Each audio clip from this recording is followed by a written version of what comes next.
con el viceministro de Gobernabilidad, Esteban Torres, sobre esto que está pasando en Venezuela y la postura del Ecuador al respecto. Gracias, viceministro, por este tiempo con Latinoamérica y el resto del mundo. ¿Cuál es la postura de Ecuador cuando hemos visto ya posiciones bastante claras de países incluso ideológicamente afines a Venezuela, como Colombia, Brasil, y de igual forma Boric, que ha sido muy categórico en pedir actas antes de aceptar cualquier resultado? ¿Cuál es la postura ecuatoriana? Bueno, la postura ecuatoriana es muy clara, es aquella que la ha transmitido la Cancillería y el propio presidente de la República, un respeto absoluto a la democracia, al resultado de la elección que le da la favorabilidad de lo que se conoce a la oposición al gobierno actual y por supuesto ese llamado al respeto democrático y a la paz y a la tranquilidad que se espera cuando existen este tipo de procesos en donde hay recambios democráticos, algo normal. Y el presidente lo ha dicho muy claro, el que pierde se tiene que ir, así no le guste, y esa es la posición del Ecuador. Bien, también el mandatario Daniel Noboa ha señalado que ya habían en este país muestras que matizaban lo que está pasando ahora en Venezuela, y esto demuestra que muchos líderes tratan de pegarse al poder y no soltarlo. En ese sentido, ¿cómo están observando esta situación de violencia que se está viviendo en Venezuela? Lo que se vive precisamente es el producto de que no se esté respetando la voluntad popular, porque si esa victoria, como la quiso presentar el gobierno venezolano, fuera cierta, no habría lo que está pasando en las calles, porque no es una mera reacción de los perdedores, son los ciudadanos que se han pronunciado de forma mayoritaria, según se conoce por información de la propia oposición, especialmente de María Corina Machado, que de un cómputo de al menos del 70% de las actas hay una diferencia abismal entre el candidato de la oposición y el actual presidente candidato que ha perdido las elecciones. Así que estamos atentos. El Ecuador incluso ha activado a nivel de la OEA ya una discusión que hacía falta para que se vaya dilucidando el escenario y tengamos claridad como latinoamericanos, como ecuatorianos que tenemos hermanos venezolanos y que queremos que se desarrollen con la paz, la tranquilidad que no han tenido estos años. En un evento en Pujilí, el presidente hoy decía y se solidarizaba con los emprendedores venezolanos. ¿Qué mensaje les brinda a quienes están desde acá y los hemos visto movilizados, llorando muchos de ellos por lo que está pasando en Venezuela? Es la diáspora venezolana que el Ecuador la ha vivido acogiendo a aquellos buenos ciudadanos venezolanos que han venido a trabajar, a buscar un futuro.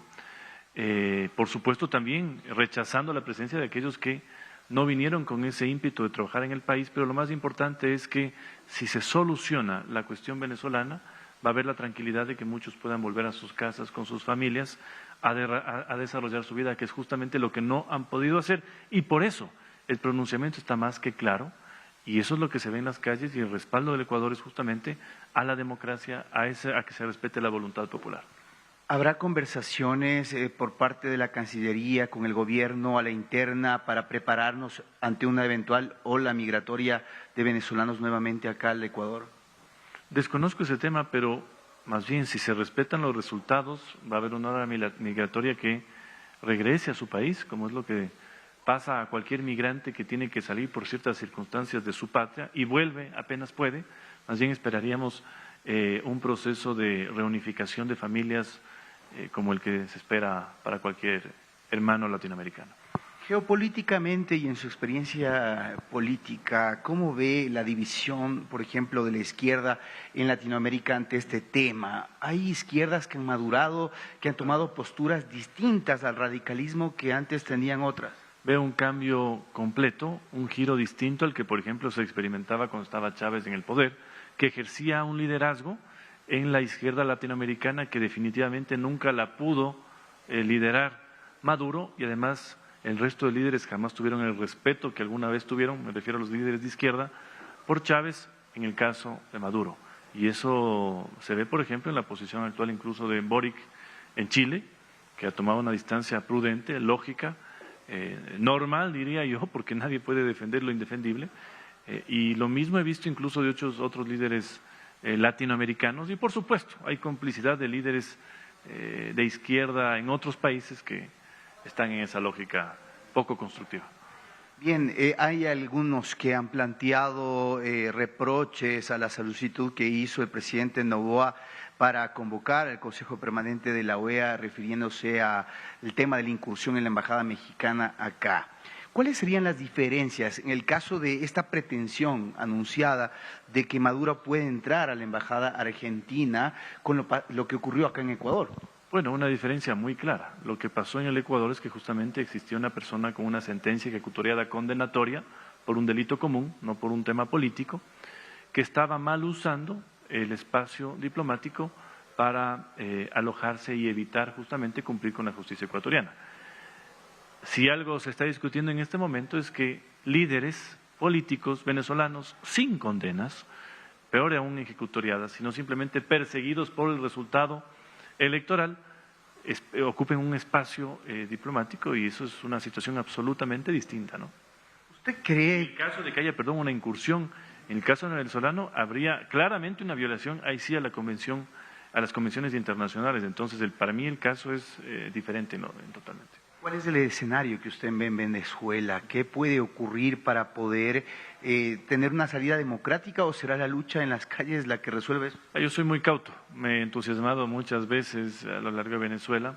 Sin embargo, veo un elemento distinto esta vez y veo un cansancio de la gente y evidentemente un pronunciamiento tan abismal que no permite una discusión siquiera, porque si se viera en la calle 50-50, uno podría pensar cualquier tema, pero realmente lo que presenta la oposición venezolana parece ser cierto, porque se ve casi un 70% de venezolanos rechazando al actual gobierno y evitando que se roben el resultado. Hablemos de lo que ha pasado acá el día de hoy en el Ecuador, en el Parlamento ecuatoriano, esta aprobación con 78 votos apoyando al pueblo ecuatoriano y condenando lo que ellos consideran en su resolución un acto de corrupción y fraude electoral. A propósito, ¿no estuvo presente ahí el voto correísta? Bueno, saludo una buena decisión del Parlamento ecuatoriano, respaldar la posición de los demócratas, que además fue una discusión propuesta por la bancada de gobierno, para que quede muy claro, al menos desde el ámbito ecuatoriano, el respaldo a los procesos democráticos con limpieza, sin robos de por medio y respetando la voluntad popular. Es importante el mensaje que da el primer poder del Estado ecuatoriano alrededor de este tema para sumar al esfuerzo de la comunidad internacional. Hubiera sido el colmo que voten un tema contrario. Al menos en este tema se ha mantenido una línea democrática y eso es importante. A pesar de que hay voces disidentes en el interior de la ERC sobre este tema, ¿por qué usted considera que se mantiene esta postura totalmente incomprensible? Ellos tienen una conexión importante con lo que representaba el chavismo en Latinoamérica en su momento y conexiones puntuales con el gobierno de Maduro. Entonces, es más que lógico y entendible que estén con la posición de Maduro y no con la posición de los venezolanos. ¿Conexiones a qué nivel? Bueno, entiendo que tienen hasta relaciones comerciales con el gobierno venezolano, temas de estudios, algunos trabajos que se hacen. Entonces yo entiendo esa vinculación directa y esa defensa frontal. No se podía esperar otra cosa de ellos, pero quienes no están en esa línea y rechazan lo que ha sucedido, no solo en esta elección, durante todos estos años, entre los que yo me incluyo, por supuesto, no podemos estar en este momento del lado de un gobierno que ha rechazado un futuro para sus ciudadanos y que más bien se ha enquistado tanto tiempo en el poder. Bien. Dejo el tema Venezuela porque también es importante con usted abordar el tema de la candidatura del presidente Daniel Noboa. ¿Cuándo se va a confirmar y qué van a hacer con la vicepresidenta? Bueno, los primeros días de agosto está prevista una convención nacional del partido, cumpliendo con todos los requisitos del CNE, en donde esperamos todos, quienes estamos en el gobierno, quienes le conocemos al presidente de la República, que sea el candidato a la presidencia el 2025, porque no solo tiene un respaldo popular para hacerlo, sino además ha demostrado que lo que se ha abierto, esta luz en este gobierno, tiene que continuar. ¿Va entonces a la reelección? Lo más probable es que sí, sin duda. Bien, ahora con el tema de la vicepresidenta, ¿qué opciones se pueden barajar cuando ella ha asegurado que pues no va a desistir de una pretensión constitucional que la tiene para asumir el cargo si él se candidatiza? Bueno, lo hemos dicho ya varias veces, yo no quisiera ahondar más en el tema. Lo único que les puedo decir es que los ecuatorianos van a tener la tranquilidad de que todas aquellas victorias que se han tenido dentro de un entorno muy complicado, como ha sido esta guerra, este conflicto interno, se van a mantener porque no vamos nosotros a abandonar los logros de los ecuatorianos por revanchas como se anuncian al menos. ¿La lista 7 del presidente va sola para estas elecciones? Es lo más probable, habrá que ver ya cómo se desarrolla el proceso interno, pero lo más probable es que vaya sola a nivel nacional y quizás, dependiendo de las circunstancias, pueda tener cierto tipo de alianzas locales, pero lo fundamental es que el respaldo al presidente, a su imagen, está anclada justamente en este nuevo proyecto político y lo lógico, creo que lo que esperan los ciudadanos es que ese proyecto político se mantenga así. No digo que se contamine, porque no necesariamente una alianza es contaminarse, pero que se mantenga sin compromisos con nadie que no sean los establecidos. Finalmente, esta alianza en la Asamblea de que usted mencionaba en algunas oportunidades en contra del gobierno, ¿persiste o hay un diálogo para poder abrir gobernabilidad nuevamente en el Parlamento? Persisten algunos temas. Por ejemplo, en la persecución a los ministros a través de una comisión ocasional que crearon justamente desde el titular para perseguir al gobierno nacional. En otros temas, la evidencia del gobierno frente a esta alianza ha hecho que se detengan muchos temas y nosotros, cuando creemos que es algo necesario denunciar, lo decimos y si no hace falta no lo decimos, pero estamos atentos a cada uno de los movimientos, especialmente a estas persecuciones sin sentido que se han hecho contra ministros de Estado. Y, por supuesto, este hostigamiento a la gestión de gobierno para que las cosas no caminen ni prosperen. Pero no nos ha detenido eso en la tarea de gobierno. Una última, de acuerdo a los números que ustedes manejan, ¿habrán los votos para censurar a la canciller y a Mónica Palencia, ministra del Interior?